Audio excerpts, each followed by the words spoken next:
اعوذ باللہ من الشیطان الرجیم، بسم اللہ الرحمن الرحیم، الصلاۃ والسلام علیکہ یا سیدی یا رسول اللہ وعلی آلک واصحابک یا سیدی یا حبیب اللہ، الصلاۃ والسلام علیکہ یا سیدی یا نور اللہ وعلی آلک واصحابک یا سیدی یا رحمت للعالمین۔ السلام علیکم ورحمۃ اللہ وبرکاتہ۔ آج کا ہمارا ڈسکشن ٹاپک ہے چار شریعت کے امام کی ٹیچنگز کے درمیان ہم لوگ مکس اینڈ میچ کیوں نہیں کر سکتے؟ مطلب ایک چیز ہم لوگ ایک امام رحمۃ اللہ تعالیٰ علیہ کی فالو کریں اور دوسری چیز دوسرے امام رحمۃ اللہ تعالیٰ علیہ کی ٹیچنگ سے فالو کریں، یہ ہم کیوں نہیں کر سکتے؟ کسی چیز کو نگیٹ کرنے کے لیے یا کسی چیز کو یہ کہنے کے لیے کہ یہ چیز صحیح نہیں ہے، اس چیز کے لیے ہمیں اس کی تمام نالج، اس کا بیک گراؤنڈ، اس کی تھیری، اس کی ہر چیز اے ٹو زی تمام نالج ہونی چاہیے۔ اب ہم لوگ کیوں نہیں نگیٹ کر سکتے؟ کیونکہ ہم لوگوں نے فقہ نہیں پڑھا،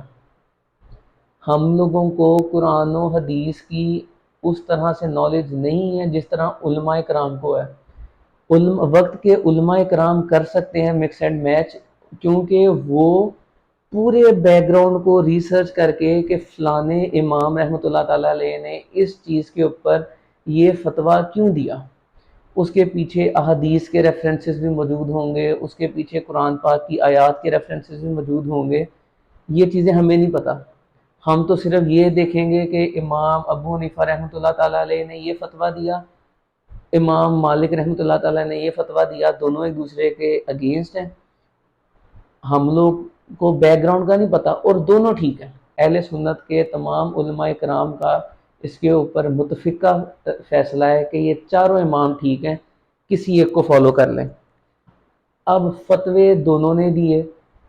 دونوں نے ایک دوسرے سے تھوڑے ہٹ کر فتوے دیے، دونوں کے بیک گراؤنڈ پہ قرآن پاک کے ریفرنسز، احادیث کے ریفرنسز، خلفائے راشدین کی سنت کے ریفرنسز موجود ہوں گے۔ اب کوشچن یہ ہے کہ جب آپ صلی اللہ علیہ وسلم اس دنیا سے ظاہری طور پر تشریف لے گئے، اس کے بعد خلفائے راشدین کا دور آیا، وہ بھی ظاہری طور پر تشریف لے گئے، پھر ایک وقت آیا آخری صحابی بھی ظاہری طور پر اس دنیا سے تشریف لے گئے۔ اب اس کے بعد کوئی نئی حدیث نہیں آ سکتی، جتنی احادیث آپ صلی اللہ علیہ وسلم نے ارشاد فرمانی تھی اور اصحاب کے تھرو ہم تک پہنچنی تھی، وہ آخری صحابی کے اس دنیا سے ظاہری طور پر پردہ فرمانے کے بعد وہ ساری احادیث ہم تک پہنچ گئی۔ اب کوشچن یہ اٹھتا ہے، ہم لوگ کسی ایک امام رحمۃ اللہ تعالیٰ علیہ کے فتوے کو نگیٹ کرتے ہیں کہ یہ فتویٰ انہوں نے دیا، اس کے پیچھے انہوں نے بیک گراؤنڈ بتائی، اس احادیث کے کہ فلانی فلانی حدیث ہے، اس کو بیس بنا کر میں یہ فتویٰ دے رہا ہوں، یا فلانی قرآن پاک کی آیت ہے یا آیات ہے یا صورت ہے جس کے اوپر بیس بنا کر میں یہ فتویٰ دے رہا ہوں۔ اب ہم لوگ آج اگر کوئی ایک حدیث اس فتوے کے اگینسٹ ہمیں مل جاتی ہے، ہم نے سب سے پہلے یہ دیکھنا ہے کہ کیا امام، فار ایگزامپل میں امام ابو حنیفہ رحمۃ اللہ تعالیٰ علیہ کی ایگزامپل دیتا ہوں، کیا امام ابو حنیفہ رحمۃ اللہ تعالیٰ علیہ کو اس حدیث کا نہیں تھا پتہ؟ پھر علماء کرام جنہوں نے فقہ پڑھی ہے، جنہوں نے چاروں امام کو ڈیٹیل پڑھا ہے اور جن کو پتہ ہے کہ کس طرح سے فتوے دیے جاتے ہیں اور کس طرح سے جسٹیفیکیشن دی جاتی ہے، اور دی ہوئی جسٹیفیکیشن کو کس طرح ہم لوگ ویریفائی کر سکتے ہیں، علماء کرام یہ جانتے ہیں۔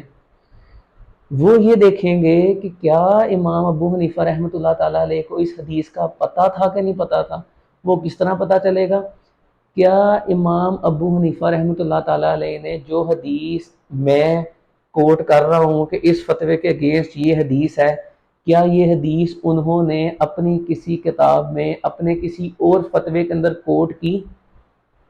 اگر تو انہوں نے اپنی زندگی کے اندر یہ حدیث کہیں بھی کوٹ کی، اس کا مطلب امام ابو حنیفہ رحمۃ اللہ تعالیٰ علیہ کو اس حدیث کا پتہ تھا۔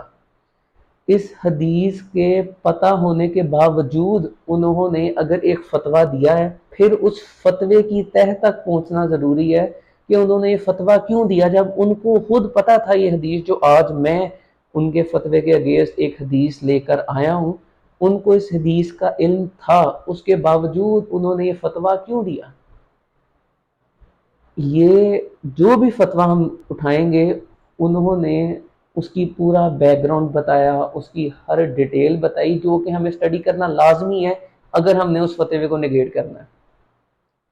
چاروں امام کا یہ فتویٰ بھی موجود ہے کہ اگر میرے فتوے کے اگینسٹ کوئی قرآن پاک کی آیت، کوئی حدیث مل جائے تو میرے فتوے کو آپ نے سائٹ پہ رکھنا ہے، آپ نے اس حدیث کو، اس قرآن پاک کے حکم کو فالو کرنا ہے۔ یہ فتوے چاروں امام کے موجود ہیں، کیونکہ کسی بھی امام رحمۃ اللہ تعالیٰ علیہ نے اپنے فتوے کو قرآن و حدیث سے بالاتر نہیں رکھا۔ اب نگیٹ کرنے کے لیے بیسک یہ جاننا ضروری ہے کہ جو حدیث ہم بتا رہے ہیں کیا اس کا علم امام رحمۃ اللہ تعالیٰ علیہ کو نہیں تھا؟ اگر تو اس کا علم تھا تو انہوں نے ڈیفینیٹلی کوئی نہ کوئی اس کی جسٹیفیکیشن دی ہوگی، جس جسٹیفیکیشن کو ہم نے دیکھنا ہے۔ اب ہم لوگ مکس اینڈ میچ اس لیے نہیں کر سکتے کیونکہ ہم نے فقہ نہیں پڑھی، ہم نے چاروں امام رحمۃ اللہ تعالیٰ علیہ کو ڈیٹیل سے نہیں پڑھا، ہم نے چاروں امام رحمۃ اللہ تعالیٰ علیہ کی میں سے کسی ایک امام رحمۃ اللہ تعالیٰ علیہ کی بھی ریسرچ کرنے کا طریقہ نہیں پڑھا۔ ہاں، اگر میں چاروں امام رحمۃ اللہ تعالیٰ علیہ کو ڈیٹیل پڑھ لوں، میں قرآن و حدیث کو ڈیٹیل سمجھ لوں تو